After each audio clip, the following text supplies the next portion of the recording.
Assalamualaikum warahmatullahi wabarakatuh dan selamat sejahtera.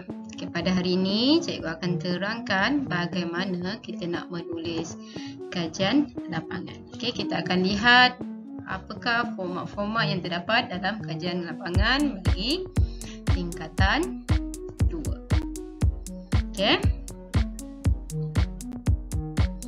Baiklah, objektif pembelajaran kita pada hari ini diharapkan pada akhir pembelajaran dan pengajaran murid-murid dapat yang pertama, memilih isu ataupun tajuk yang akan dikaji. Yang kedua, menentukan objektif kajian.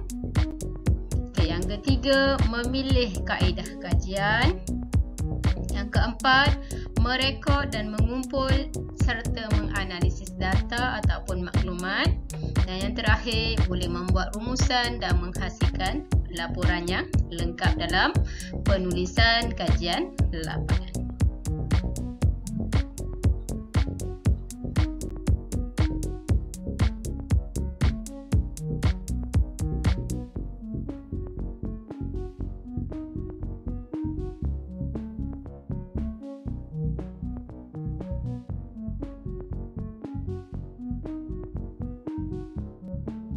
Baiklah, kita lihat kepada subtopik 11.1 iaitu berkenaan dengan pemilihan isu ataupun tajuk bagi kajian lapangan.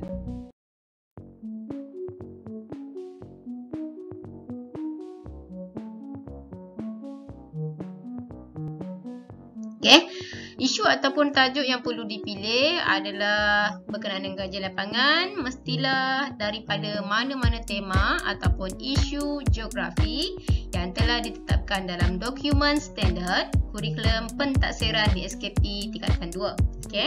Maknanya di sini semua isu adalah mesti berkaitan dengan topik-topik yang telah dipelajari untuk kajian lapangan awak. So kita akan lihat berkenaan dengan pemilihan isu dan tajuk. Benda yang pertama yang paling penting adalah berkenaan dengan isu. Kenal pasti apakah isu ataupun masalah yang wujud daripada yang terdapat di kawasan kajian. Kemudian yang kedua, pastikan tajuk yang dipilih sudah dipelajari. Dan yang ketiga adalah berkenaan dengan lokasi, iaitu pemilihan lokasi dan juga ruang yang terlibat. Dan yang keempat adalah berkenaan dengan data. Pastikan data yang dibuat dan juga maklumat yang diperolehi adalah lengkap dan tepat. Itu adalah berkenaan dengan isu dan pemilihan tajuk.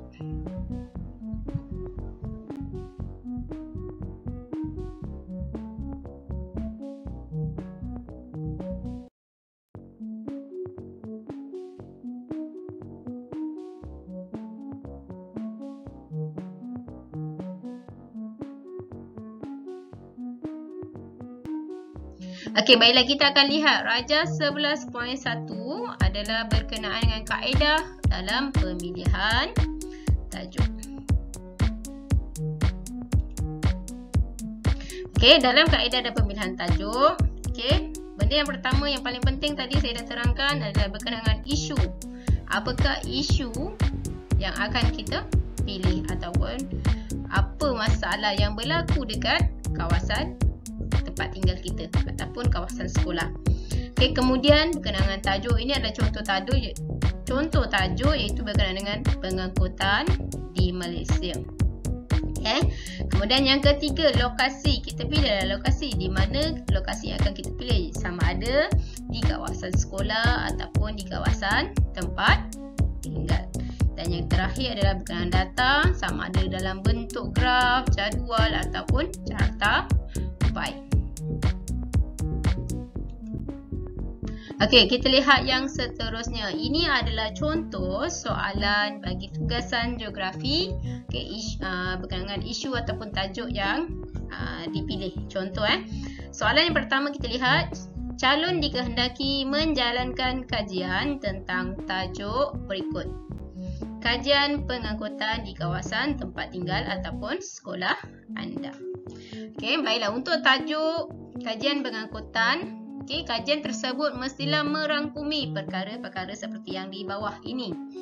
Okey, iaitu yang pertama. Okey, 1 Roman adalah tentang konsep dan takrifan sistem pengangkutan. Okey, konsep dan takrifan ni awak kena nyatakan ataupun huraikan dan terangkan berkenaan dengan maksud sistem pengangkutan. Manakala yang kedua, 2 Roman membina jadual dan graf ataupun cara capai yang sesuai tentang pengangkutan di kawasan kajian. Okey, baiklah. Graf dan jadual ini adalah berdasarkan soal selidik yang telah dibina. Okey. Kemudian yang ketiga, menyatakan dan menghuraikan jenis-jenis pengangkutan yang terdapat di kawasan kajian. Okey, kita akan nyatakan juga di dalam borang soal selidik berkenaan dengan jenis-jenis pengangkutan yang terdapat di kawasan kajian. Kemudian, Roman 4 menghuraikan faktor-faktor yang mempengaruhi pengangkutan di kawasan kajian. Okey, apakah faktor-faktor yang mempengaruhi pengangkutan di kawasan kajian kita? Okey. Kemudian yang seterusnya, menghuraikan kesan-kesan pengangkutan di kawasan kajian. Apakah kesan yang berlaku akibat daripada sistem pengangkutan di kawasan tempat tinggal kita? Yang seterusnya, cadangan usaha-usaha untuk mengatasi kesan pengangkutan di kawasan kajian. Dan yang terakhir, membentangkan laporan hasil kajian. Baiklah, ini kita boleh tulis dalam bentuk bertaip ataupun tulisan tangan dalam kertas A4 paper. Okey.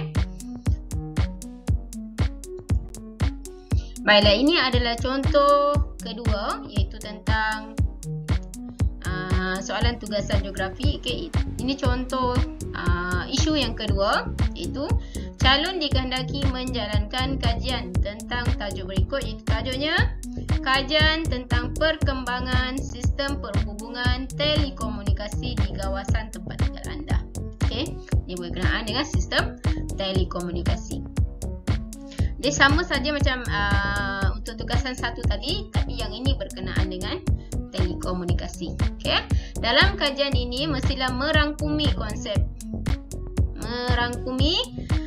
aspek-aspek yang berikut, iaitu yang pertama berkenaan dengan konsep dan jenis sistem perhubungan yang dikaji. Manakala yang kedua, melukis dan mentaksir graf tentang jenis sistem perhubungan di kawasan kajian. Yang ketiga, menghuraikan faktor yang mempengaruhi perkembangan sistem perhubungan di kawasan kajian. Dan yang keempat, menghuraikan kesan negatif perkembangan perhubungan di kawasan kajian. Okay, dan yang seterusnya, cadangan langkah-langkah mengatasi kesan negatif sistem perhubungan di kawasan kajian. Terakhir, membuat pembentangan laporan hasil kajian tersebut. Okey, ini adalah contoh soalan yang kedua.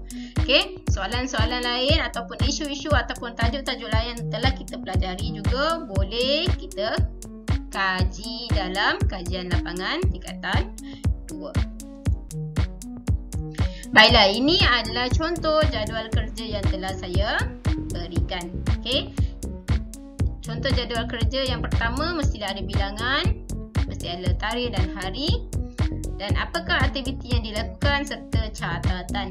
Okey.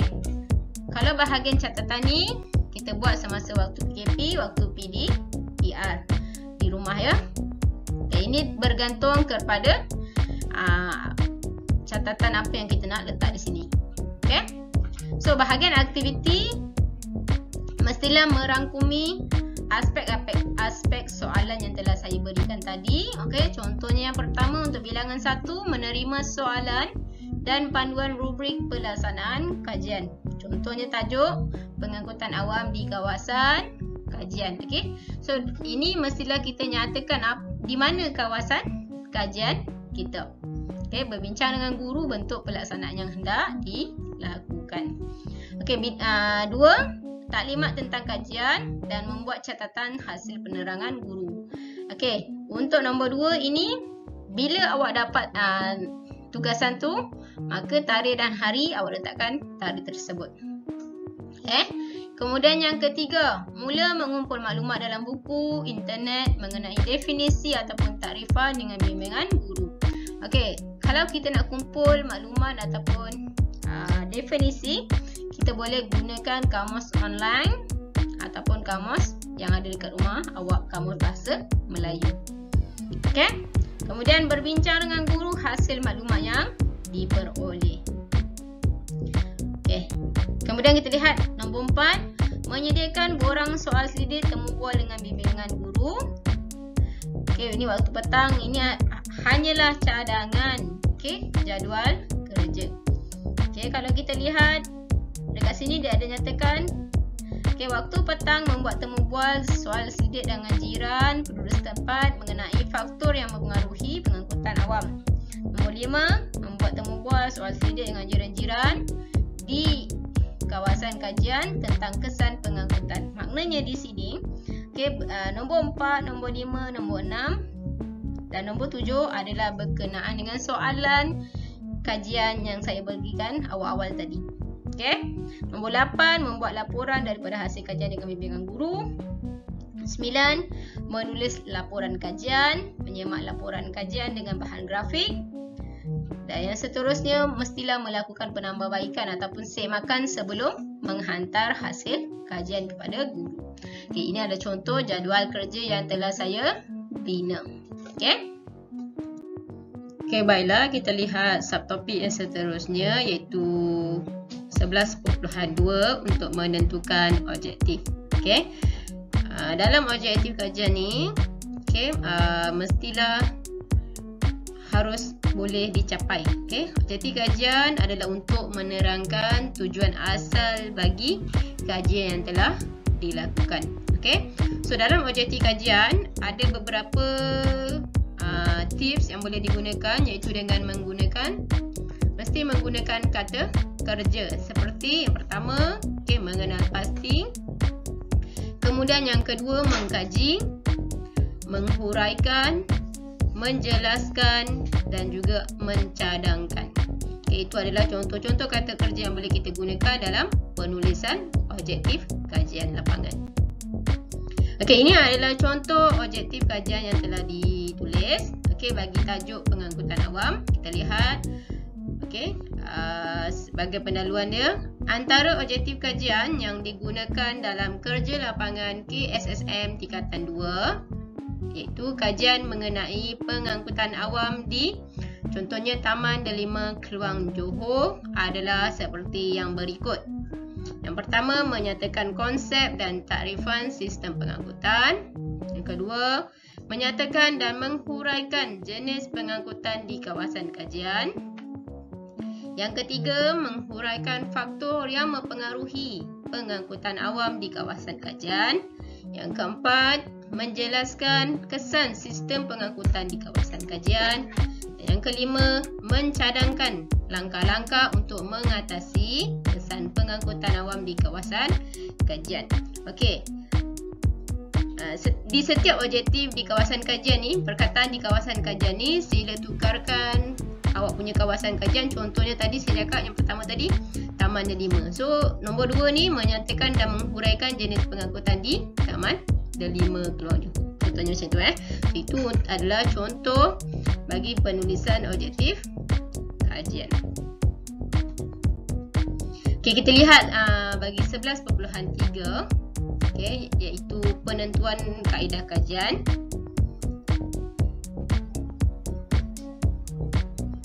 Okey, pelbagai kaedah yang boleh dilakukan, yang boleh digunakan untuk mengumpulkan data dan juga maklumat bagi kerja lapangan awak. Okey, penggunaan kaedah yang bersesuaian dapat membantu kita memperoleh maklumat dengan mudah dan tepat. Kaedah kajian yang dapat digunakan adalah seperti yang berikut. Yang pertama, pemerhatian. Yang kedua, temu bual. Yang ketiga, rujukan. Dan yang keempat, soal.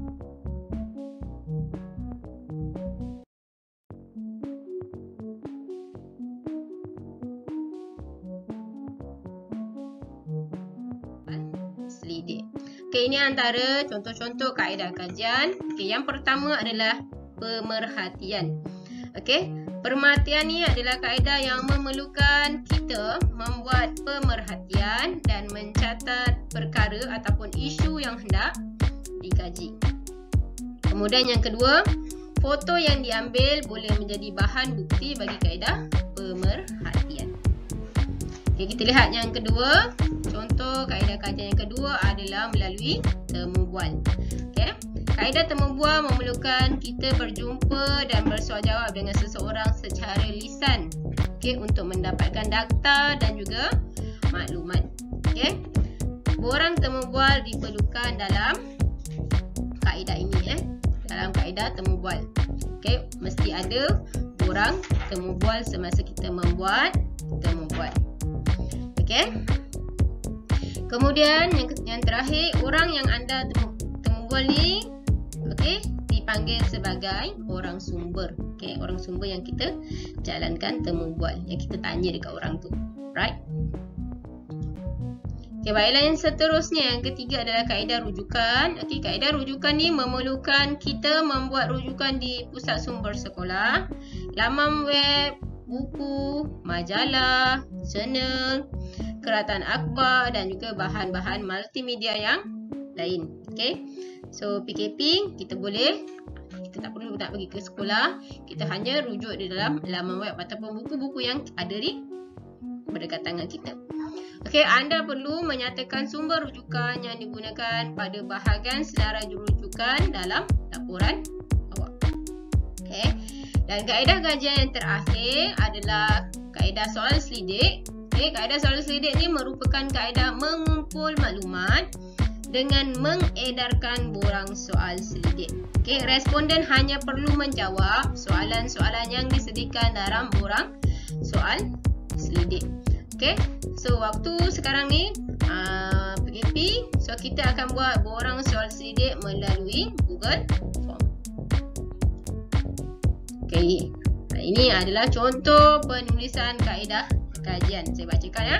Okay, antara kaedah kajian yang digunakan dalam kerja lapangan KSSM tingkatan 2 iaitu kajian mengenai pengangkutan awam di Taman Delima adalah seperti yang berikut. Yang pertama, pemerhatian. Okay, contohnya, saya telah membuat pemerhatian terhadap kawasan kajian untuk mendapatkan maklumat tentang jenis-jenis pengangkutan awam di kawasan kajian. Saya telah memerhatikan pelbagai jenis penggunaan pengangkutan awam di kawasan kajian. Contohnya apa? Awak nyatakan apa contoh jenis pengangkutan yang terdapat di kawasan tempat tinggal awak lah. Okay. Kemudian yang kedua, borang soal selidik. Saya telah menyoal selidik penduduk di kawasan kajian untuk mengkaji tentang pengangkutan awam di kawasan kajian. Saya telah memberikan borang soal selidik kepada 20 orang responden dan memberi masa selama 5 minit untuk menjawabnya. Okay. Kemudian saya telah mengutip borang tersebut dan menganalisanya seperti dalam bahagian lampiran. Okay. Ini contoh. Kemudian yang ketiga, temu bual. Saya telah memilih seseorang untuk dijadikan orang sumber bagi menceritakan kepada saya tentang faktor penggunaan pengangkutan awam dan kesan pengangkutan awam di kawasan kajian tersebut. Temu bual tersebut dibuat dengan cara bertanya ataupun mengemukakan soalan, meminta pandangan atau pendapat daripada orang tertentu. Okay, ini orang sumber. Dan yang terakhir, sumber rujukan iaitu daripada buku dan dari internet. Okay, saya turut melayari laman sesawang untuk memuat turun bahan yang terdapat dalam sumber rujukan internet.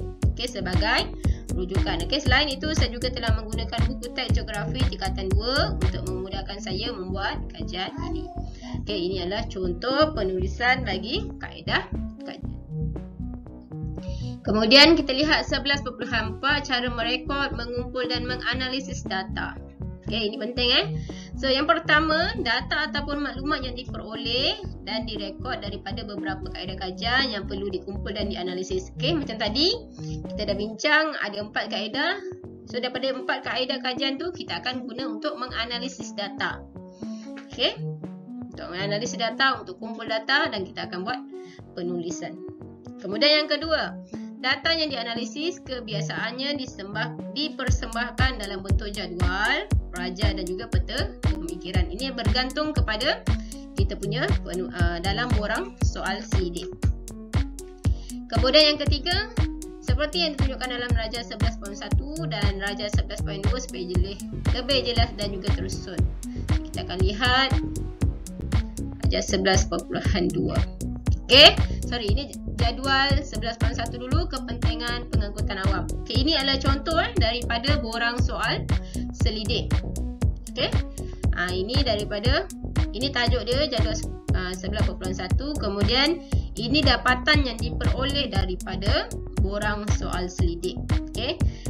Apakah kepentingan dia dan berapakah bilangan responden yang menjawab soal selidik tersebut. Okey, ini adalah hanya contoh dalam penulisan ataupun dalam merekod data dan maklumat.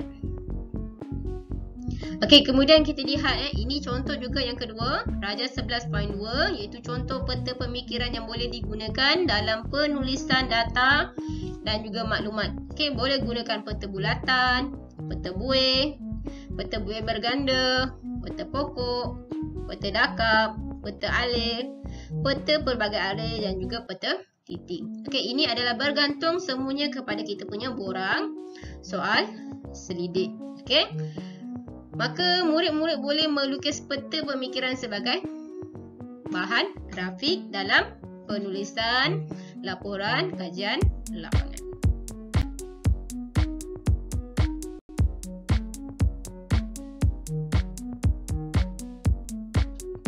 Okey, kemudian 11.5 merumus dan menulis laporan. Okey. Setelah data dan maklumat dianalisis, hasil kajian dan rumusan ditulis dalam bentuk laporan berdasarkan format pada jadual 11.2. Okey, laporan yang telah siap perlu dihantar kepada guru mata pelajaran untuk dinilai. Okey. Ini bergantung kepada apa kehendak guru tersebut. Okey.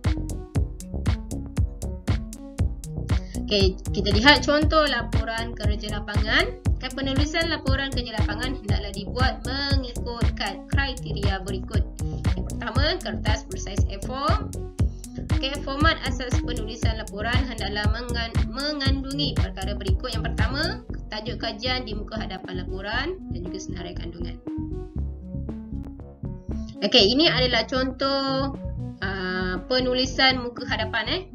Ada logo sekolah, nama sekolah, okey, laporan kerja lapangan, tajuk, kemudian ada nama, tingkatan dan juga nama guru. Okey, ini adalah contoh penulisan muka hadapan. Kemudian jadual 11.1 ini merupakan senarai kandungan. Okey, apa yang perlu ada dalam senarai kandungan adalah penghargaan, ada pendahuluan, ada objektif kajian. Yang keempat, ada kawasan kajian. Nombor 5, kaedah kajian. Nombor 6, hasil kajian. Nombor 7, rumusan. Nombor 8, rujukan. Dan yang terakhir, nombor 9, ada lampiran. So, bahagian halaman ni bergantung kepada penulisan laporan kita. Okay, ini adalah bahagian contoh penulisan untuk penghargaan. Okay, saya bacakan sedikit. Saya bersyukur kerana dapat menyediakan tugasan kerja lapangan geografi tingkatan 2. Okay, setinggi-tinggi penghargaan kepada Pengetua SMK Seri Perdana Tuan Haji Zulkifli bin Alif kerana memberi kebenaran untuk menjalankan kerja lapangan ini.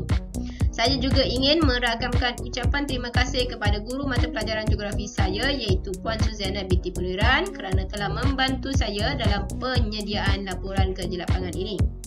Okay, saya juga ingin mengucapkan terima kasih kepada ibu bapa saya. Okay, ini nyatakan siapa nama ibu bapa anda yang telah memberi bantuan kewangan untuk menjadikan kerja lapangan ini. Okay, akhir sekali ucapan terima kasih kepada orang-orang sumber yang sudi menjawab soalan-soalan yang telah diberikan dalam borang soal selidik dan juga borang temu bual. Okay, ini adalah contoh penulisan penghargaan.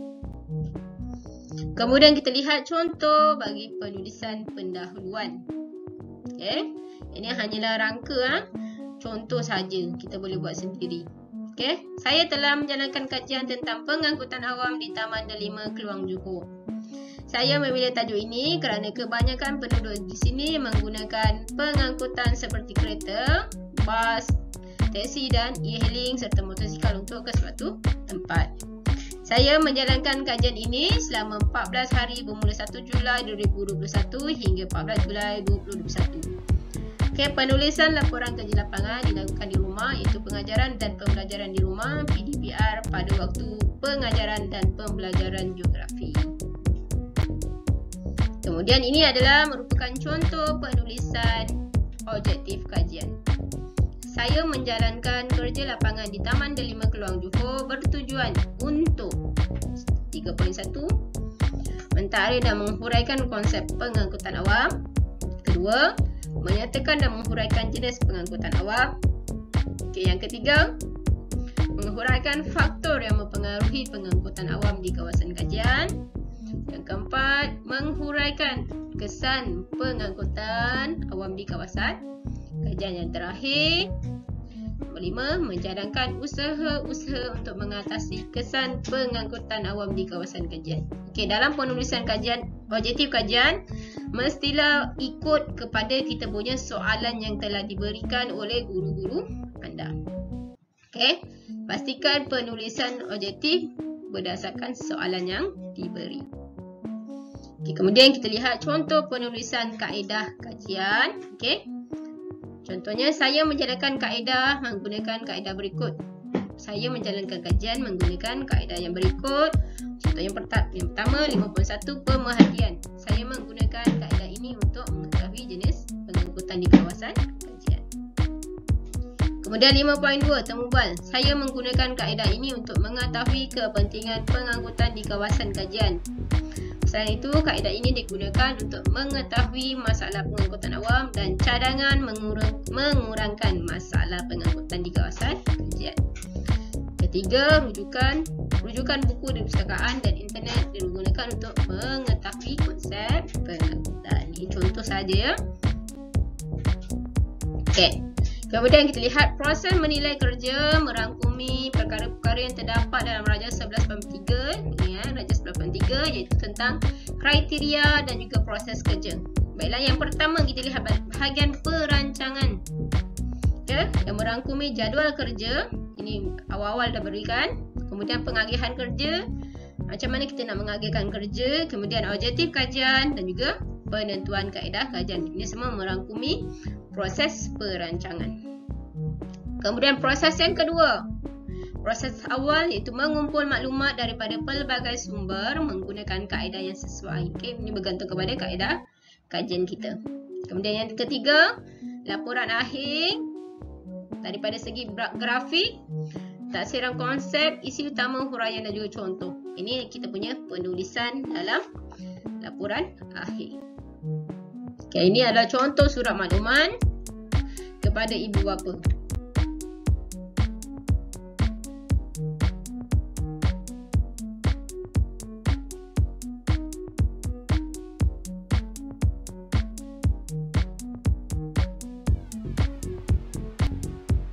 Okay, kemudian contoh surat akuan diri murid.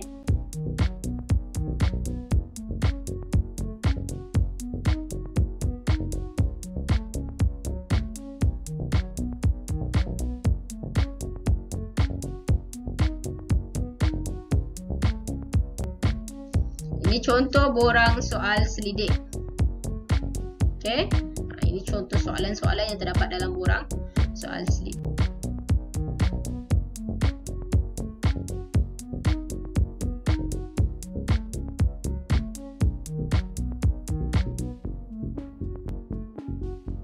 Kemudian sumber rujukan daripada buku teks, buku rujukan kalau ada, akhbar contohnya, orang sumber siapa nama orangnya. Kemudian daripada internet, apa laman web yang awak gunakan. Okay. Okay, itu saja daripada saya untuk penerangan berkenaan dengan penulisan kajian dan juga format penulisan kajian lapangan.